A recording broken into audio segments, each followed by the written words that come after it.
calls it to order without the chair. We'll just call it to order. So we're calling to order the Planning and Zoning Board meeting. It's Wednesday, December 11th at 10:05 10:05 a.m. a.m. And for purposes of the record, Randy Mora, City Attorney speaking. All members of the board have been sworn, with members Prescott and Luke having been sworn immediately preceding the meeting. Call the roll. Angela Berry, Here. Brenda Bonacera, Here. Luke Boudon, Here. and Doug Prescott, Here. City Manager Kyle Riefler, Here. and City Attorney Randy Mora. Present.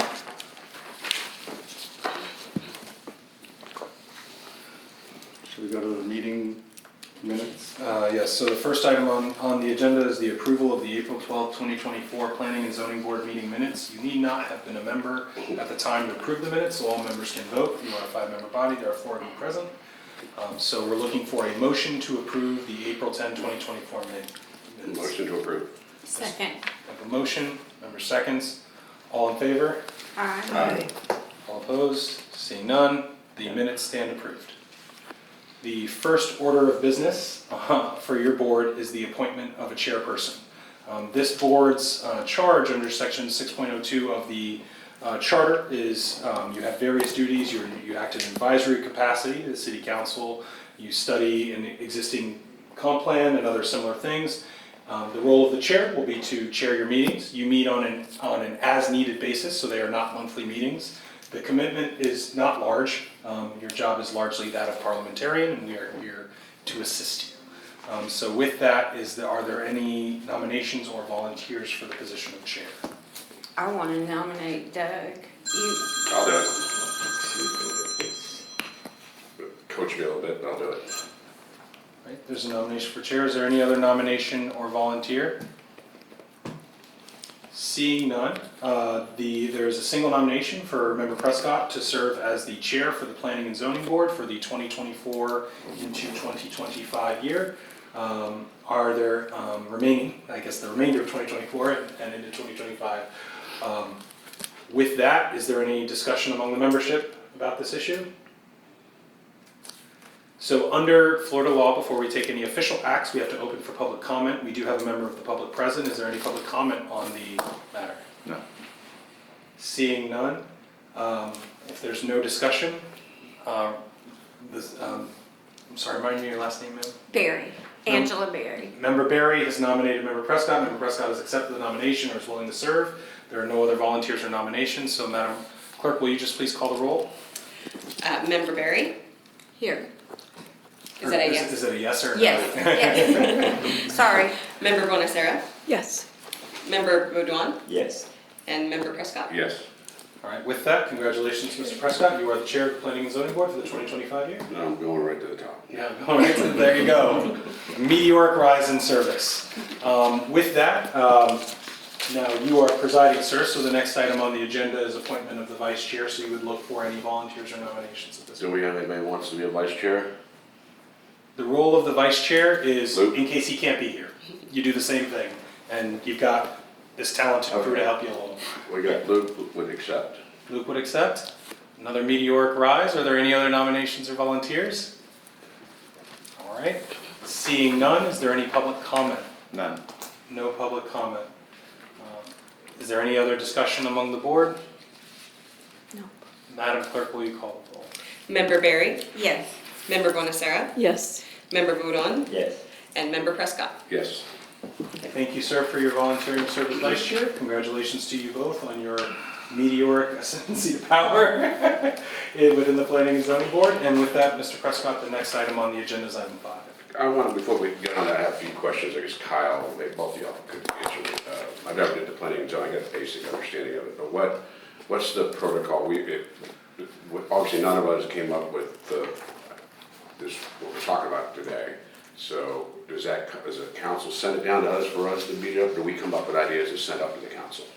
So let's start with, great question, and I think it warrants, especially as half of our attending membership is new, I'd sort of briefly skimmed over this, but if you'll give me a moment, I just want to read to you what your powers and duties are in the charter, because that's where we need to start with Right. what we do here, right?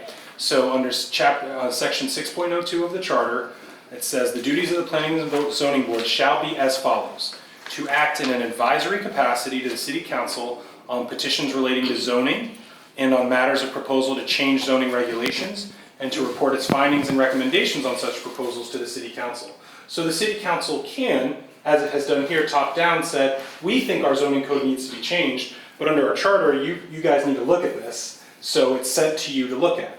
Now, if you have suggestions, you have the ability to say, hey, I think we need to meet to discuss this suggested recommendation. Now, again, you are advisory, so the council could say, that's really cool, glad you guys thought about that, not interested. And that's the end of that analysis, right? But you have the ability here, it says to act in advisory capacity on petitions relating to zoning and on matters of proposal to change the zoning regulations. The second item is to study, and it says, and to study an existing comprehensive land use plan with the view to improving same as to provide future growth of the city, and from time to time, make recommendations to the City Council for changes in the comprehensive plan. Usually that is top down for our members Bonacera and member Barry. Both of you went through that a little bit last year where we said, hey, it's time to update the comp plan. We need your view on this, and we talked about transportation, all those things. But there's comp plan amendments that come up. We have to look at the comp plan every, I think, 7 years by statute. And so that comes up less frequently. Your comprehensive plan is like your constitution for land use regulations. So when you go to build, you look at your LDRs, your land development regulations. They say, okay, my house can be this big. We're gonna be talking about heights and stories today. You might say your setbacks need to be here, generators can be there.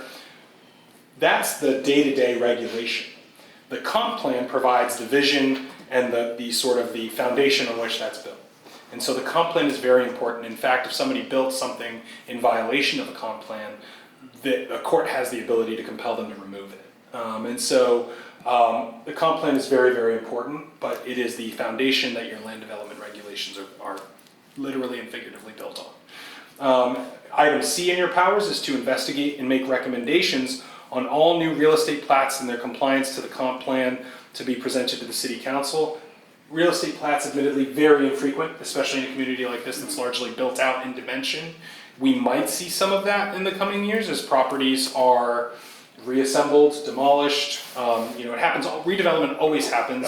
Post-storm, we may have more of that, but replatting is really very infrequent. I think in my legal career of doing this for nearly 11 years in various cities, I've dealt with maybe 3 replats. It's not common, and I don't just mean in Bel Air Beach. And item D, to assume such other duties as may be assigned to the board by the council. So if the council says, hey, we've got this whiz-bang fun idea, I'm not sure how it fits into LDRs or anything else, we just want P&Z to look at it. They might send you stuff. So really, most of your job and responsibilities are dictated from the council down to you. However, if this board in your discussion says, hey guys, I was looking at this and I think we should have a meeting about, or have requested a meeting about, that might be possible. And we can always talk about what that looks like. Preferably, you would present that during a meeting like this one and say, I want to meet to talk about, pickleball courts. Let's talk about pickleball courts, and this is really important to me. I prefer, based on the Sunshine Law, which all but I think one of you have been trained on, I know you've had extensive service in public service, so you're familiar with it at least in its past iterations. Under the Sunshine Law, you guys can't meet at Keegan's and go talk about this, right? So my preference would be if one of you has an idea for a topic that we should meet on, that you present it here so we can say the majority of us think it's a good idea. Because what we don't want to do is have a series of snap meetings, because one day Ms. Bonacera wants to talk about pickleball courts, we all get here and it's like, why are we talking about this? None of us care. And then the next week you say, I want to talk about pools. We all get here like, none of us want to talk about that. That's your thing, not our thing. And so a meeting is the right opportunity for you to deliberate, should we really staff this and take time. My role as a city attorney, I work for the council, I work for the city. To the extent we're here, I work in service of the board's business, so I work for the collective. As we have new members, don't call me and say, hey Randy, can you write a memo on pickleball courts? I need a comprehensive memo. I don't work at the direction of a single member. I work for the council. I'll check with Kyle. But as far as you folks generating business ideas, you should do that as a collective. Does that answer your question, sir? Most of it. Okay. But I want to get it right out of the gate. So, Yeah. let's say I think there's something we should add to the agenda.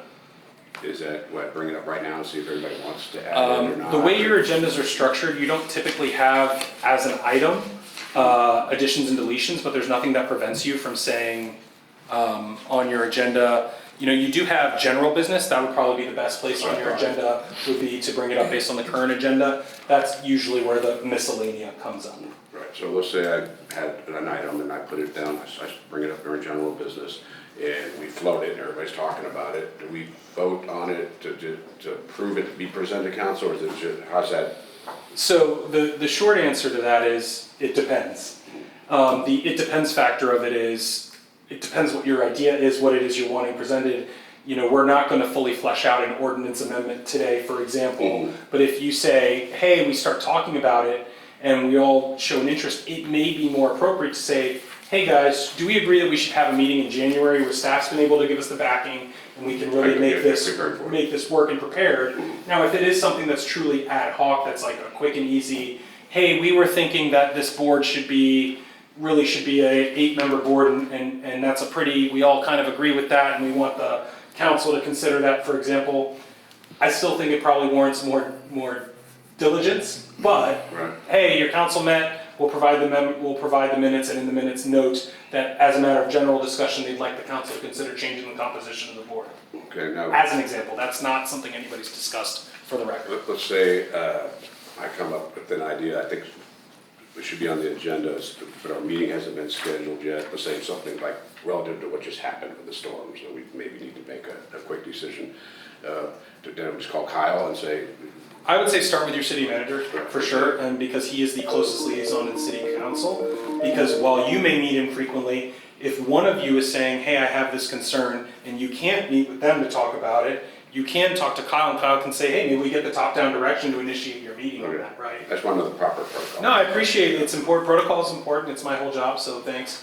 Yeah, I would say that's the best bet. All right, I think you covered it. May I make a comment?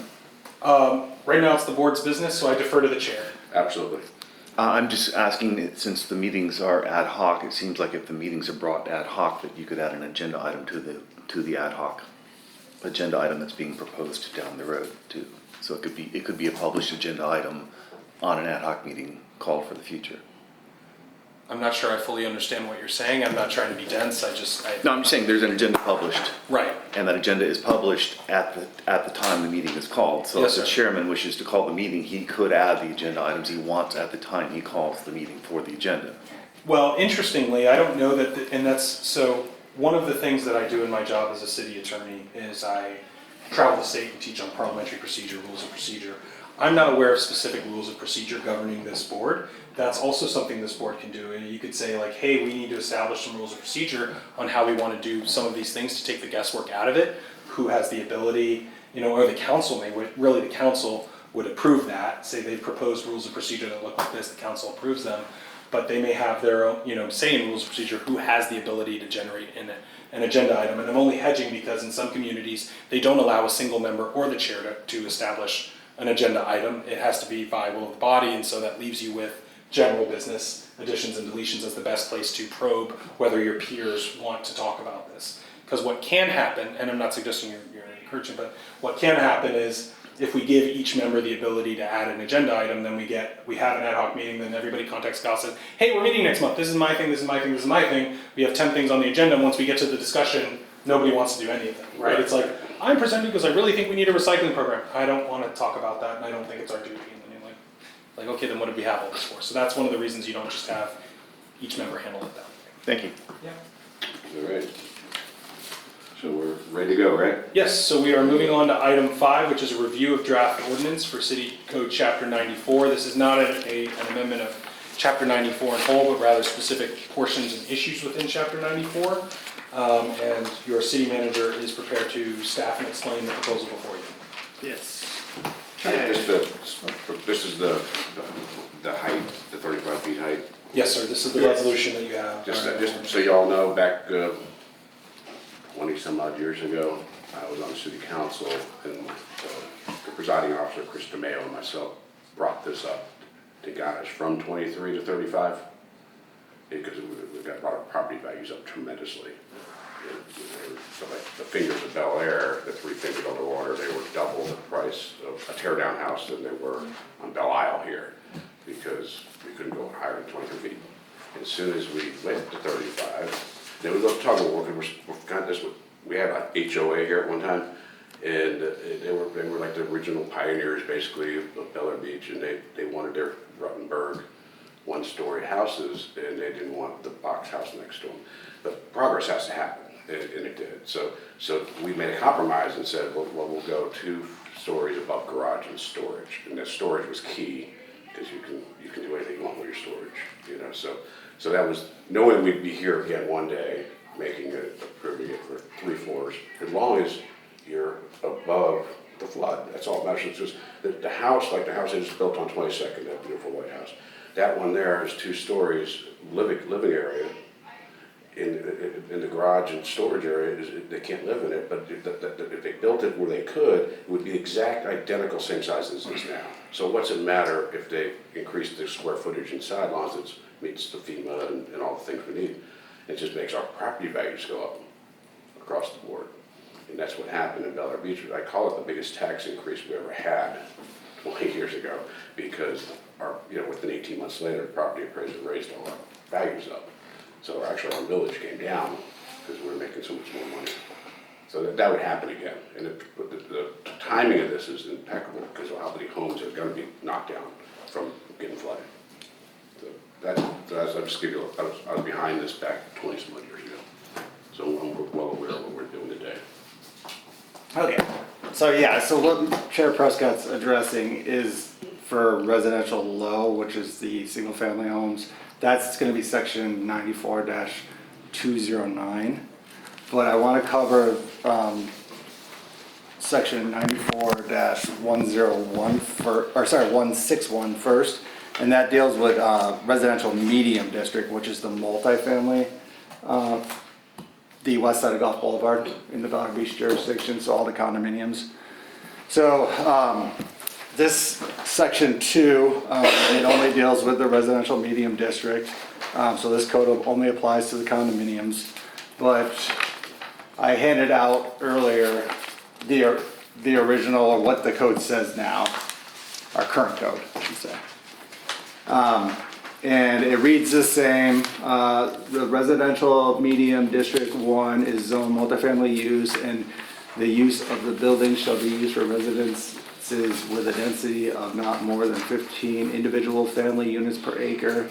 One group home residence consisting of a family unit not to exceed 8 persons may be constructed for levels or an uninhabitable story beneath no more than 2 living levels.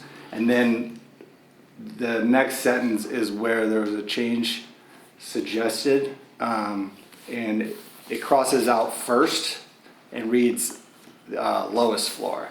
So if you look at the ordinance that was provided in the agenda, you're gonna see the lowest floor of the building shall be elevated to a minimum of 18 inches above the grade line.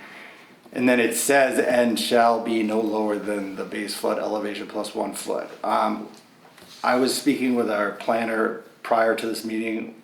We want to strike that line, so for today's purposes, the underlined and shall be no lower than the base flood elevation plus 1 foot, we're gonna cross out, only because, as Mr. Prescott was saying, that the lowest floor can technically be a garage storage. So even on the multifamily condominium, the regulation is that we want it 18 inches above the grade, but it could be below the base flood elevation if it's used for garage storage. So this example, we want to change first to lowest in that sentence, ignore the underlined into that sentence. And then if you go to the next sentence, the building height shall not exceed 35 feet above the base flood elevation, and we added plus 1 foot measured to instead of at. And it would be the highest point of the roof. So it tells how to measure it. But we added the 35 feet above the base flood elevation, we added plus 1 foot. The reason we added plus 1 foot is because the Florida Building Code it words, there's 1 foot required freeboard above the base flood elevation. So it's that 35, or base flood elevation plus 1, that we want to incorporate in there because, the way the current code reads, it's 35 feet above the base flood elevation. It doesn't take into account that 1 foot that is automatically added. So for the time period that the building code was approved and applied, which we adopted until now, technically, if there was a new building built, it could be only, well, 35 feet above the base flood elevation, but it would technically be 1 foot shorter in livable storage or livable space because they have to do that plus 1 foot. So the reason we're changing it is so that it's that 35 foot measurement above the 1 foot, so it keeps that same amount of space. And technically with that 1 foot of freeboard, it'll be built up to the 1 additional foot higher from what the But you base start flood measuring from the top of that 1 foot, so it's just 35 feet. 35 feet plus that. So depending on, when the maps change, the base flood elevation comes from FEMA maps, which are called FIRMS. When those maps change, that area where the condominiums are located are BFE of 9. I think they used to be BFE 10, but the maps have actually lowered, but in turn, the freeboard has risen up a foot. The maps could change again, they can be revised at any point, so depending on where that BFE is located, plus whatever the 1 foot is, which could go up too, the building could be adjusted to 2 foot of freeboard. But for now, plus that 1 foot is currently 35 feet above BFE plus 1. What brought this to here? What, did somebody plan on building something on Bellevue? So we talked about it when I was having the flood code reviewed, which was chapter 74. And we talked, ever since the building code adopted the 1 foot of freeboard, I realized that, when you build a new house, you're technically limited by a foot that you previously were not. So that's what I first was talked about, and then when we were looking at mainly residential low, the height code, realized that the wording needs to change. So since it has to change in that section, we'll change it in the residential medium as well. So that's why it was brought up. Really, it's just for this section 94-161 dealing with condominiums, it's really just adjusting the plus 1 because the building code adopted it. This goes back a ways, but where does Bellevue Beach stand now? They shoot probably in the 80s. They allowed condos to be built on the ground, and they changed it to where there's a parking garage under them. Like 3100, they're up. So that we'll check that. I think 1 more unit down. They put them higher, so there's almost down to almost Some the are same a little thing. over. So there's like just parking underneath. Right. So is that current, or is it back where they can just be? So the current, I don't know when the last one was built, but the current flood code, they all have to be first livable floor above that BFE plus 1. So anything up below that, if you have enough space, you could build up slightly higher and make it a garage parking area. Or there's actually some examples. I think the Bel Air Country or the club, Bel Air Beach. One of the buildings is like built up on a stem wall. It's not a full elevated parking area. It's probably about 3 or 4 feet. Just to get up. I think it's something club. I can't remember it right now. So, are there any questions on section 94-161 with the changing of the words, which would be changing first to lowest and adding, and then following sentence, plus 1 foot measured to, and crossing out at? I'm fine with that. Okay. Do we want to go on to the next section? Okay. So as Chair Prescott was mentioning, this is section 94-209, which is heights dealing with residential low district 2, which is all your single family homes in Bel Air Beach. Starting at the top, again, I provided what the current code, and I'll read it to you. Within the RL District 2, all residents shall comply to the base flood elevation BFE requirement as set forth by Chapter 74 of this code. That's the flood code. 2 habitable stories may be constructed alongside a garage or storage area or over a garage or storage area. The garage floor must be a minimum of 24 inches above the crown of the road. All residents shall not exceed a height of 35 feet as measured from the BFE to the highest point of the roof. So, the way this code is worded and has been interpreted is that you can either have 2 habitable stories constructed alongside the garage or storage area, or you can have 2 above the garage storage area. Where the limitation is in the current code is if you wanted to construct 2 stories next to that garage storage area and then have an additional story over those 2 stories and the garage storage area, all within that BFE plus 35 feet. It can be done on a lot of properties. It's just, in the current wording of the code, it says or instead of and. So we've had variance hearings on this, and it's been interpreted that you can have one or the other. And what we're proposing with the new language, which I'll read to you, starting from the top, within the RL District 2, all residents shall comply with elevation requirements set forth in Chapter 74 of the code. Next sentence, 3 habitable stories may be constructed alongside a garage area, or garage or storage area, period. Alternatively, 2 habitable stories may be constructed over a garage or storage area. And then the new sentence after that, no residence shall be constructed that exceeds 3 stories. The elevation required by the Florida Building Code is base flood elevation plus 1 foot. The garage floor shall be a minimum of 24 inches above the crown of the road. All residents shall not exceed a height of 35 feet as measured from the base flood elevation plus 1 foot to the highest point of the roof.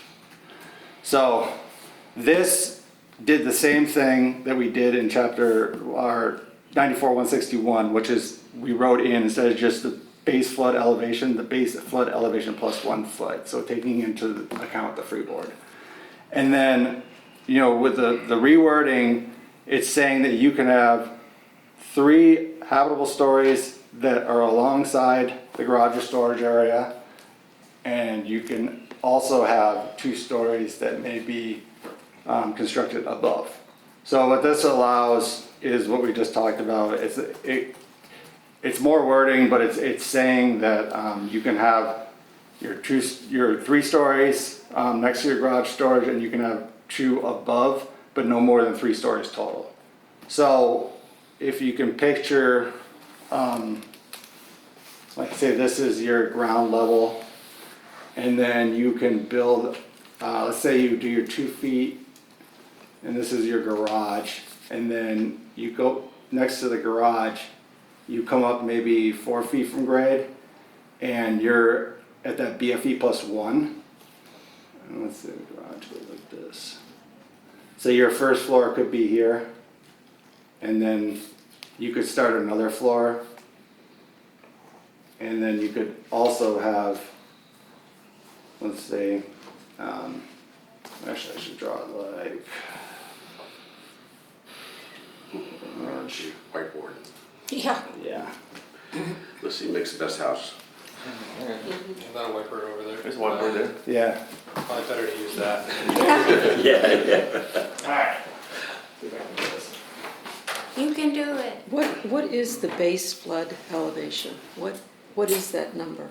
It's, what, So- you wanna answer that, or? I'll let Kyle. That changes depending on where you are in the city. It's based on the FEMA flood insurance rating map. It's called a FIRMA. So most of the time evaluation is either gonna be BFE of 8 or BFE of 9. There are some properties that are right on the water, like on the Clearwater Harbor side that get up into the 10. But they're small little pockets. And that's, if you were to look at a map, if any part of that structure is within that zone or touching the line, then it goes to the higher of the numbers. Okay. It's to get insurance, you gotta have your house built, a newer home built up high enough to 8, 9, 10 feet or whatever. And the older homes you see what just happened, that we didn't have that back then, they got flooded. The garage.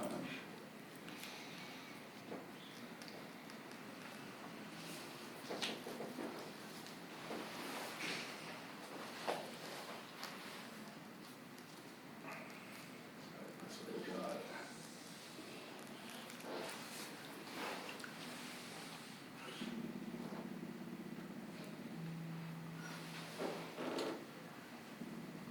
So I have another question while he's drawing. May I ask, Kyle, while you're doing your drawing? The Yes. question that I Yeah. have is, the condos, do they always stay facing the Gulf? Now that some of the homes are gonna be knocked down, would there be any condos coming across Gulf Boulevard in the residential area? It cannot currently, the way it's zoned. They cannot, okay. Yes, our multifamily zoning is only on the west side. So even a duplex, that couldn't happen? That cannot. Not now, I'm unless just the council curious. changes the zoning. I have to check the Okay. definitions, but I believe no. Okay. Yeah, by the amount of livable We units. don't have any duplexes. We had on the corner of 19th Street and Gulf Boulevard, there's a box house built up, and they built it to be a duplex. They got caught. They had 2 kitchens to get the, you can see there's exterior staircases all the way to the top. Yeah. And they got caught and they got shut down. Okay. So there's no duplexes. No multi. Right, it does say that, and you can only have one family unit per Okay. structure. So Thank you. That's what they get it. Okay, so this is an example of where you can get the garage, and it's meeting the 24 inches above the crown of the road. And then, see, whatever the floor of the garage ends up at is not above the BFE plus 1, but if it's close enough, you can come up, whatever that is, to get to that first livable elevation. And this is one of our variance hearings. There was enough room to have that first floor, and then at the same time, have your second floor and your third floor be under that 35 above the BFE. But our current code would say, no, you can't. You can only do minus the third floor, or you can do 2 above, which is what you see a lot of times is you have the garage storage, and then you have 1 floor and then another floor above. So this would enable you to be able to have your 2 floors, or your 3 floors adjacent, and then your 2 floors above, but no more than 3 complete stories. So it really opens up the ability to have, say, this much more space of taxable living area, is what we're looking at. There's a couple of benefits besides you're adding square footage to your home, and it doesn't make the box any bigger than it is now. But one of the big benefits is how you enter your home currently is your staircase has to come up to the second floor. So you're building this big monster staircase on the exterior, and then that pushes the house back further into the setback, because the staircase can't go into the setback. Right. So you lose tons of square footage even on the second level, or the first living level, the second floor. But with this here, you can put your foyer inside the house on the first floor. So that you, like for instance, Sharon's house right across the street, big massive staircase she has out front. So that she could eliminate that if she was allowed to enter from going up 2 or 3 steps on the first floor. And then the internal staircase taking you out, or your elevator, or whatever you want. So you pick up square footage on the second and obviously on the first, and aesthetically it looked better in the neighborhood.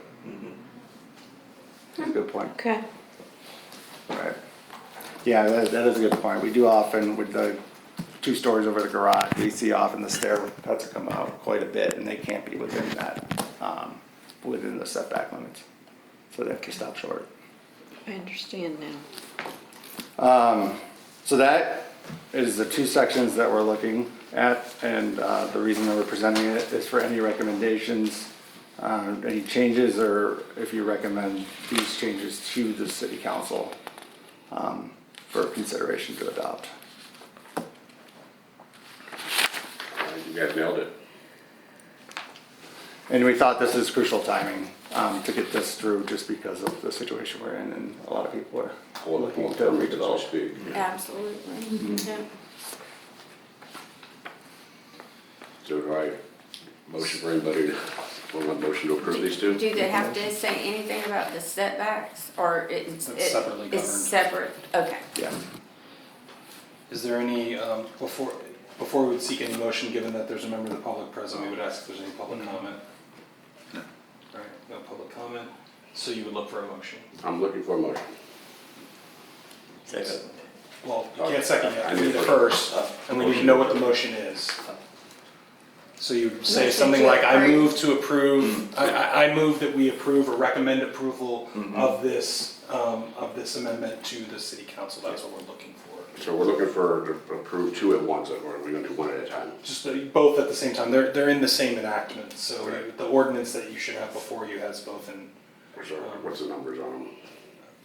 90, 161 or 2? 94, 161, and 94, 209. Yeah. All right. And you motion to approve those, please? Yeah. I second it. There's a motion and a second, is there any discussion among the board further on the substance of this? At this point, Madam Clerk, if you would call the roll. Member Berry, Yes. Member Bonasera, Yes. Member Boudreaux, Yes. and Member Prescott. Yes. Wonderful. So it stands approved, you will make a recommendation of approval to the city council, and that'll be relayed to them at their next meeting, which will be held in January of 2025.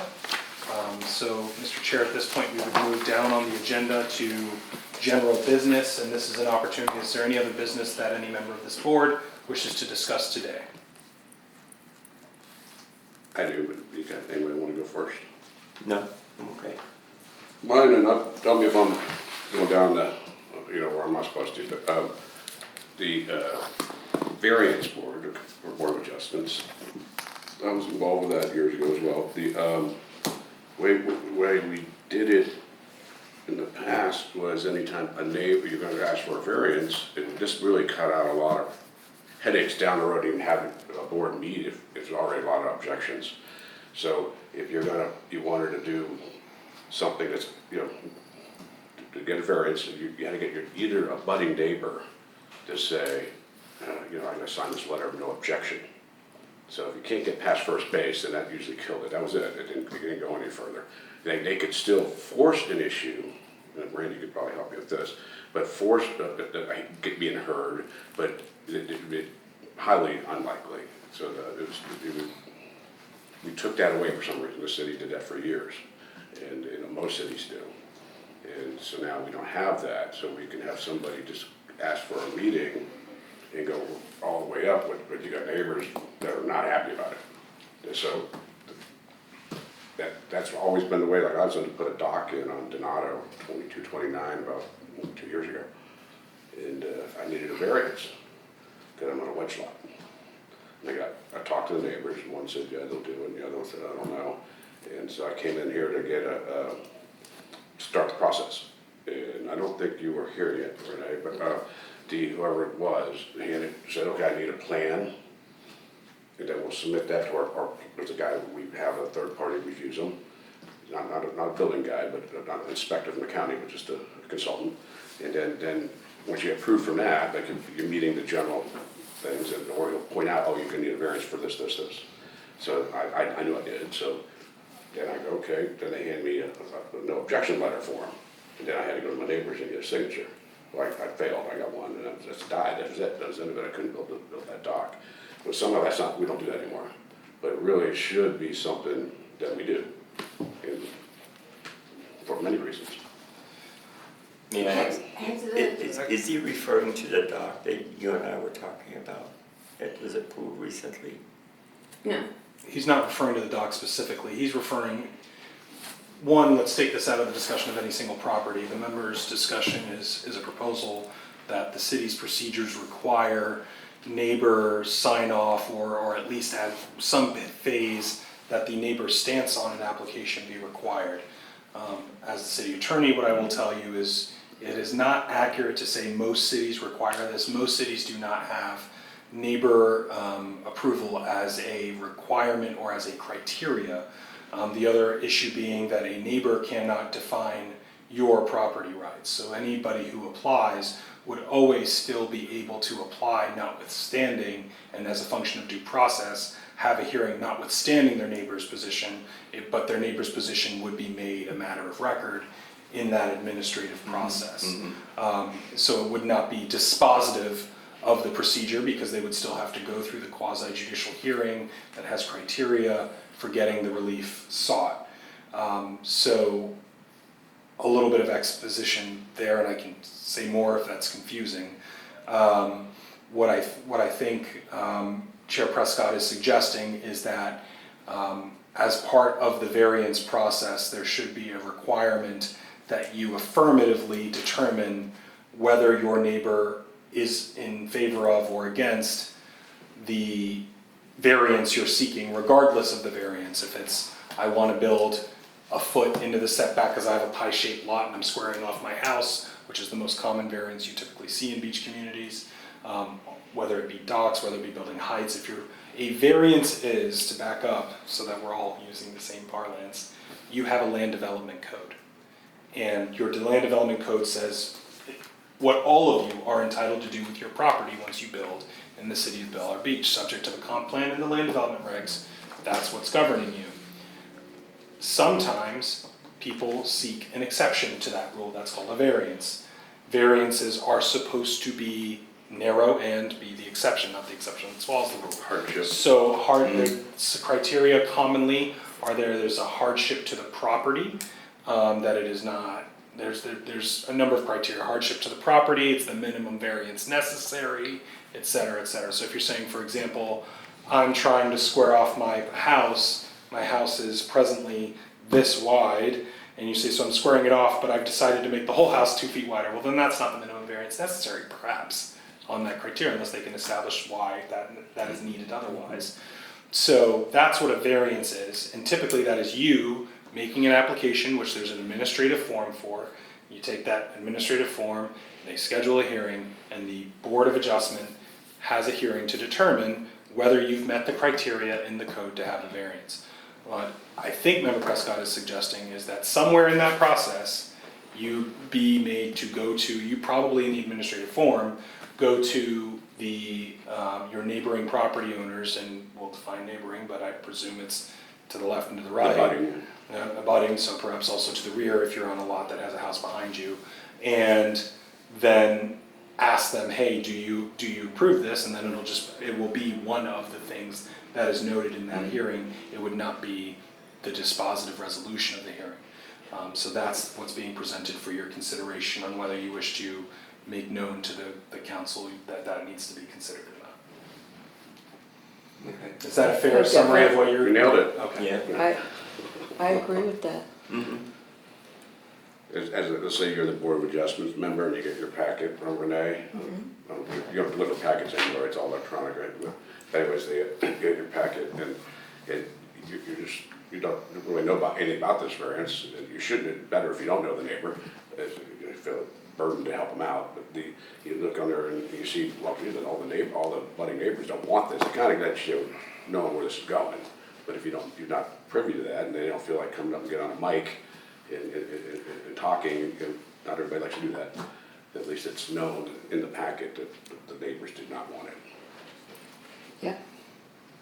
So anyone want a motion to ask this to be presented to the council? Is that what we do? I mean, we would really just, it's not an official action that, Right. well, no, it's not an official action, but it's also not so complex that we need to have a whole separate meeting for it. Right. I think that we can just ask, is there consensus direction, which is generally a majority of you in favor of us noting to the council this recommendation, which would be reported to them. And so that's what we're looking for, is consensus direction. So just each of you vocalizing what your position on the issue is would be helpful to us as staff. Yeah. So what you're saying is this could be a part of it. It's not necessarily something you'd have to do if you wanted a variance. Well, he's saying, so the lawyer in me's got to break down when you say have to, right? He's saying you have to do, his request is we make it a requirement that it be done in the process. But when you say, there's a difference between I went and asked my neighbors and 2 of them said no, I'm still applying. So I've done what I have to do. There's another version of have to where I asked them, one said no, one said yes, but I still can get my variance. But you, the council, are aware that you have as a matter of record what my neighbor's position is. Okay. So have to being, yes, make it an administrative requirement, but it is not the end-all be-all of the process. You may still be able to get one over the objection of your neighbor because your neighbor doesn't define your property rights. The quasi-judicial process does. Does that make sense? Yeah. So that's what we're seeking consensus direction. And so it sounds like 3 of the members are in agreement. Yes. Member Barry, do you have a position on the matter? It's fine either way. No, I'm just, I mean, it just, yeah, so I think that that's fine, if, you should, like, talk to your neighbor, but at the same time, I just wanna make sure that that's, like you said, they're not determining if this is legal, fair, whatever. Right. That somebody else that doesn't own your property is making that decision based on, It's more to make the Board of Adjustments members aware of your neighbor's of your position. concerns. Right. Yeah, or your approval. And to be clear, nothing in the current process prevents a neighbor from doing that affirmatively. So we're not, in the current iteration of your process, your neighbor has every ability, when any neighbor of any property owner who applies for variance, one, they receive notice. They do receive notice that Okay. that the variance, so they're not left in the dark. 200 feet? Is it 200 feet? I think it's right, certainly the adjacent property owners Okay. receive notice of you applying for this variance. Okay, And they have every ability to send an email, come to the hearing, submit a written letter, send a smoke signal. They have every ability, one moment, sir. They have every ability to do that. What Member Prescott's proposing is formalizing that so that you have to affirmatively get their position as a matter of record. Let's But say- they're not prevented from doing so now. I just want to make that clear. This is one of the reasons why they do it, a lot of people do it, is it makes you come over to me and we have a conversation. And we talk about it. And sometimes it gets worked out right then. You know, well, can you move this over 6 inches? Can you do that? It puts people, they start talking instead of you get the notice from the city that in 19 days they're having a hearing and it's already happening. They already paid their money. They already put whatever it is, $500 up. They've already hired an engineer. They already hired maybe an architect. Now it's too late for them to go backwards. But if they came to you in the beginning stages, before they filled out the entire packet and paid the money, they go, hey Doug, what do you think? Or hey Luke, do you think it's gonna be all right if my fence is gonna be instead of 6 feet, it's gonna be 8? And then you know, I can't see the water view anymore. Well, gee, well, let me stand out here and talk about it. Maybe you go about 6.5, 7, work something out. You get the neighbors talking way before the ball gets rolling. Yeah. And then that's why it's Now, what if you have important. a real neighbor from hell? And you have them? Then what do you do in a situation like that?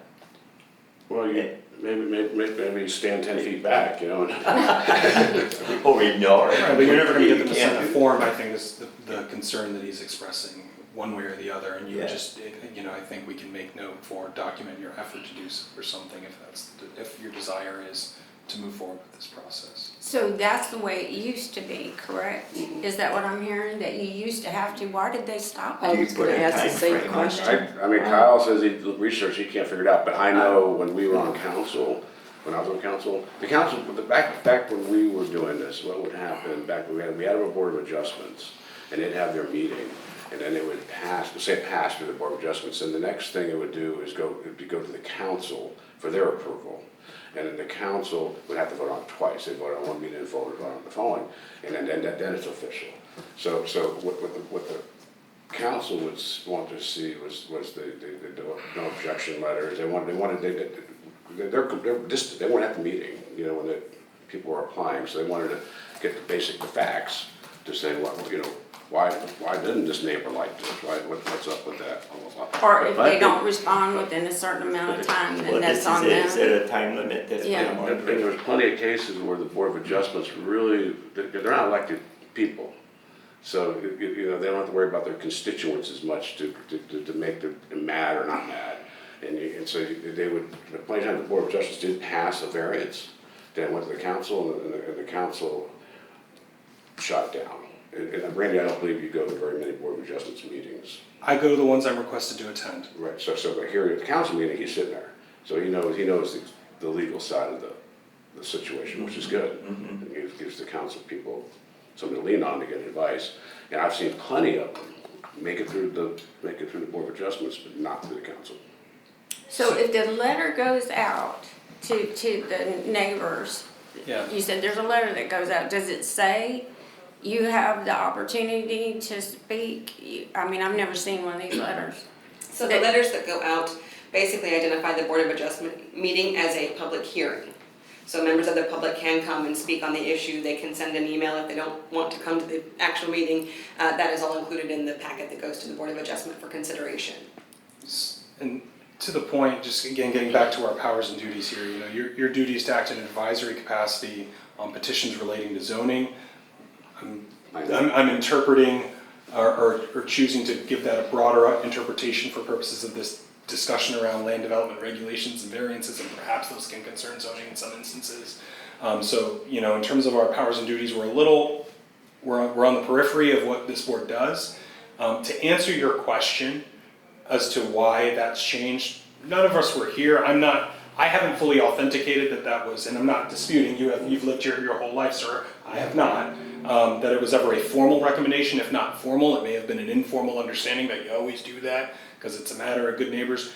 Why that might have changed, I suspect, if it did change at all, that it was a change to forms, and that was likely because it is not a legal requirement, and because of people's due process, and because to the extent people have I'm not saying it's unlawful to require, I'm saying it's not a requirement in the law to have it. And because the neighbors are provided notice and have the opportunity to speak, there's no denial of due process to neighboring property owners or their ability or awareness. Now, I agree with you. In an ideal world, in a more general sense, we would all talk to each other. Communication would put me out of a job if people effectively communicated with each other better. Most of my job stems from people either failing to or refusing to communicate. So I understand that impetus, but if your question is, why isn't it there anymore? I suspect somebody said, listen, it's not a requirement of the law, it's not a requirement of the ordinances or anything, and to the extent it's required, it's not, I don't like that it's dispositive. We know that these hearings are happening, we make sure that the neighbors know, and they can submit a written, if they really feel strongly, especially now where they can write an email, they don't need to write a whole letter, they can sit in the comfort of their home and send it off and be heard. I suspect. None of us are going to be able to tell you because none of us were here when it happened. If it happened in whatever series of events it did, but that's my best attempt to answer that question. It certainly doesn't hurt to have that form. So it seems like we have consensus direction at the very least from Member Bonacera, Member, Luke. We'll go with Luke. Go with Luke. We'll go with Luke and Chair Prescott. And so we have consensus direction and we will make the council aware as part of the general, and they have quarterly reports as well on the boards. And usually, often the chair is asked to come and report, so. Which will be again in January. To use a phrase one of my fraternity brothers used to use, if and you feel that we didn't effectively communicate, that through the minutes or otherwise, usually on top of public comment, which all of you are always free to come to, the chairs of all the boards come on at least a quarterly basis and report the board's business, its findings, and that would be another opportunity to relay that. Get up on my soapbox. Yes, get on your soapbox as it were. And so with that, is there any other general business for this board? Just to be clear, so as part of the application process, do you want the applicant to attempt to get the neighbors' Yes, signature? that's what I'm doing. I want to attempt it, and then they say they yes or no.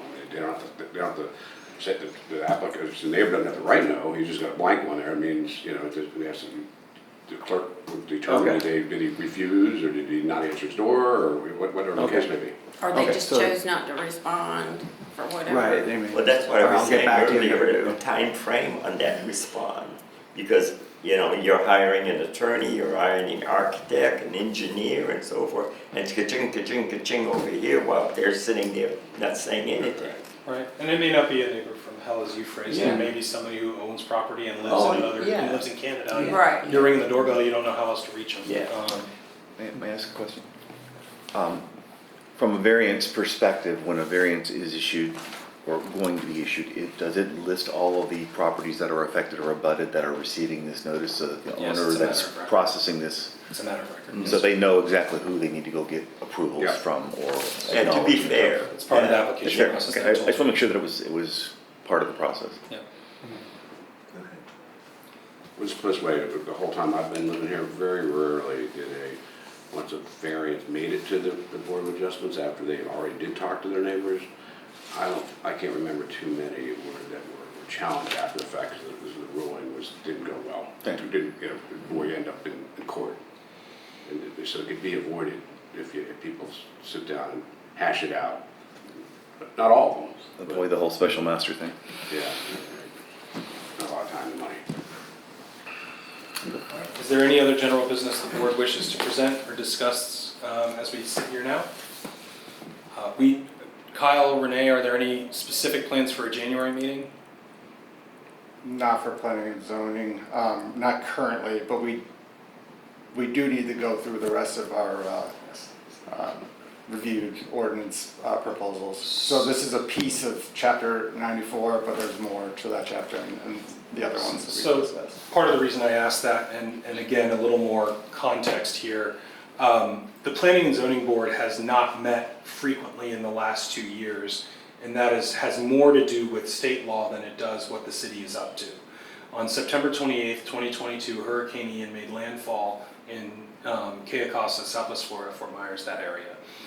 Shortly thereafter, when they had the legislative session in 2023, the legislature passed a law that prevented any municipality within 100 miles of where Hurricane Ian made landfall, which was a whole nother thing because it kind of skirted and made landfall and skirted, but anyways.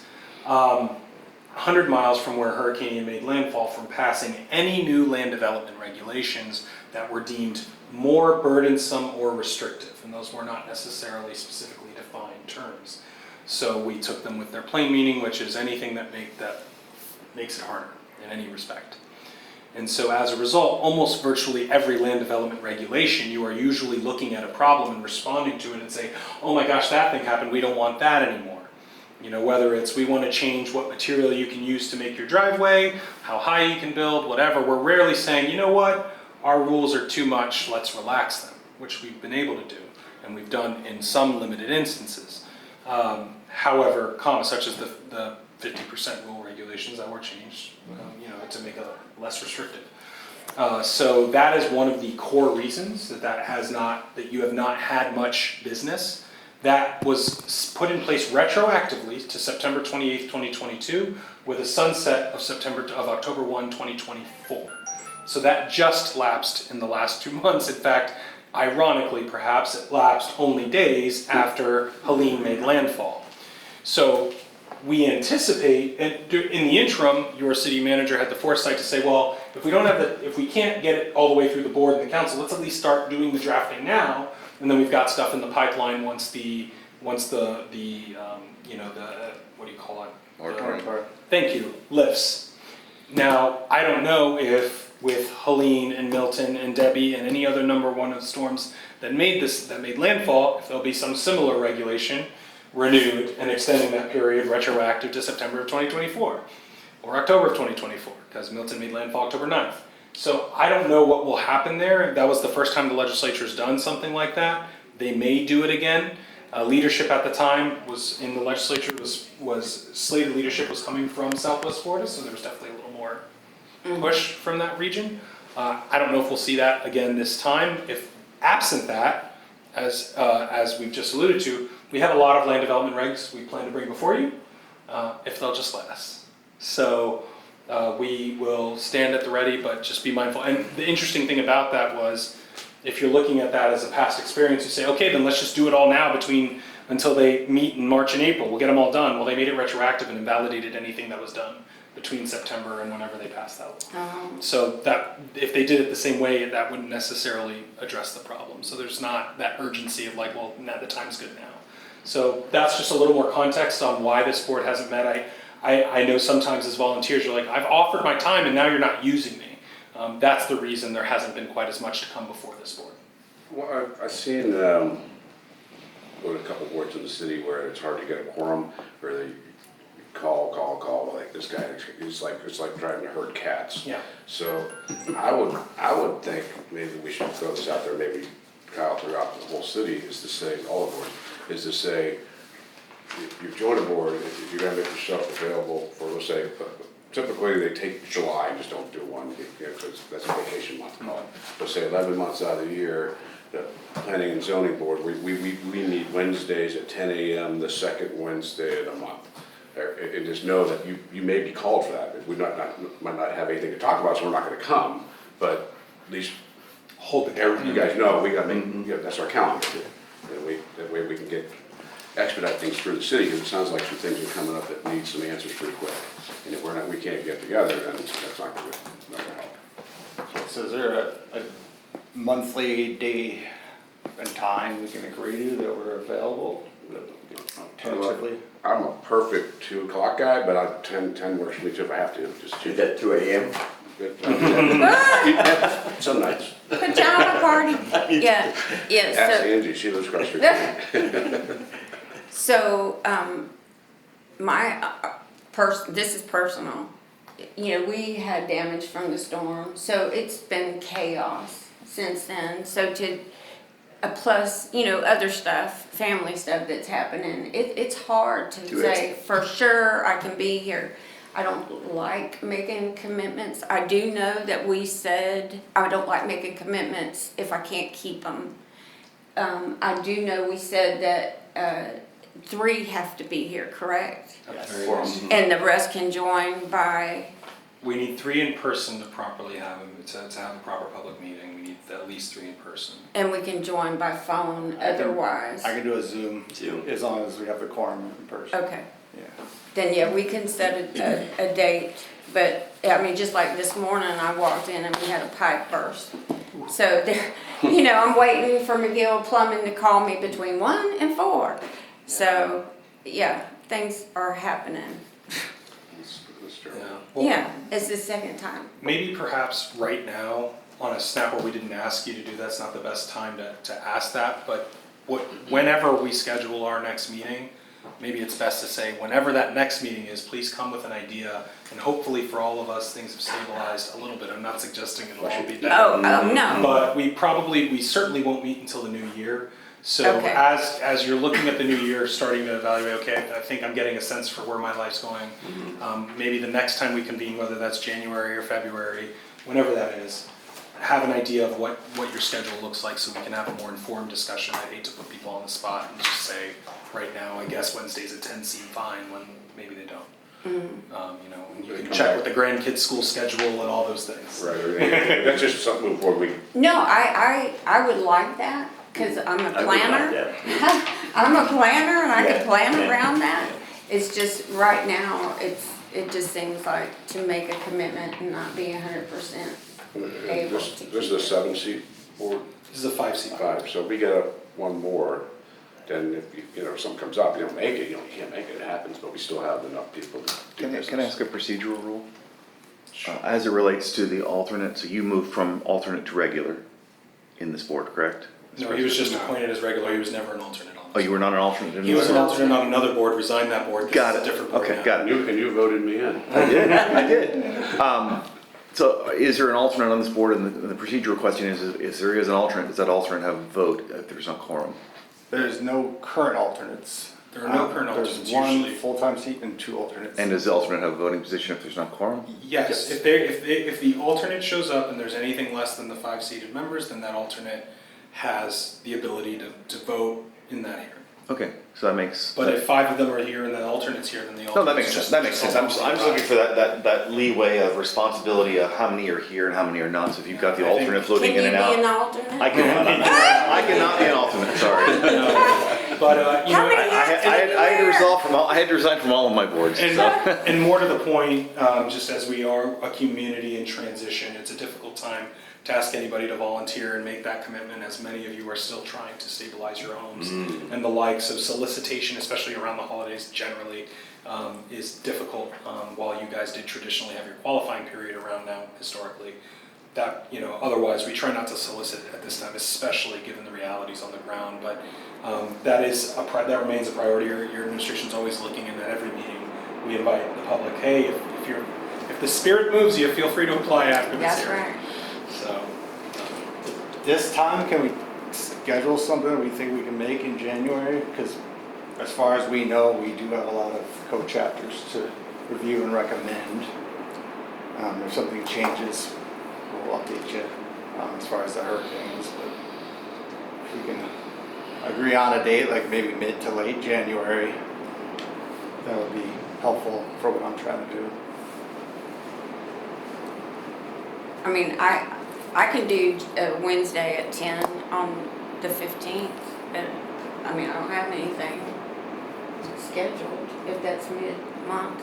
Is that long I enough? have nothing scheduled. Let's see, 15th, yeah, Wednesday. 15th is good, I think, for me too. I'm a player. All right. right, we'll tentatively plan for the 15th, please And pencil that in. 10 or 2?